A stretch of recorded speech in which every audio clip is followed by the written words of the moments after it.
So it seems that Tara Swift, Peter Healy and victim Kevin Kennedy were all involved in this case, and it took a bad turn for Mr. Kennedy. Tara and Peter were together at some point, but had parted ways, and eventually Tara got with Kevin. It was the afternoon of the 17th of July 2012 at 63 Rossington Road when Peter Healy visited his ex-lover Swift at her home. Unknown to Kevin Kennedy, Healy was about to make an impromptu call on Tara Swift. The evening proceeded with the unlikely threesome drinking for many hours into the night, but around 9:30 there was a disagreement amongst the three companions.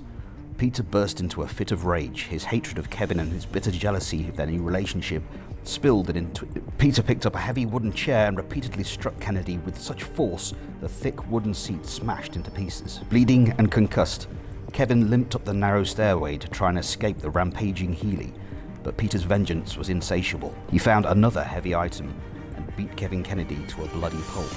As Healy's rage began to subside, it was replaced with shock and horror. Kennedy's fractured body was failing. He had beaten Kevin to death.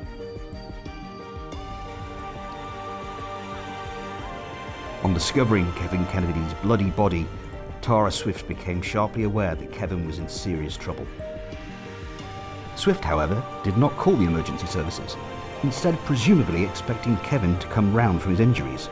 This did not happen. Over the next 48 hours, Kevin Kennedy at some point succumbed to his injuries and lay dead as Tara Swift carried out her day-to-day life around the battered corpse. Realizing the gravity of the situation, Peter took control and decided they needed to dispose of Kennedy's putrid corpse. Using basic sharp implements and what can only be described as brute force, Healy began the task of dismembering the body and caching the limbs, torso and head in the property. On the 20th of July, in the early hours of the morning, he wrapped the torso in a duvet and dumped it in a nearby ditch.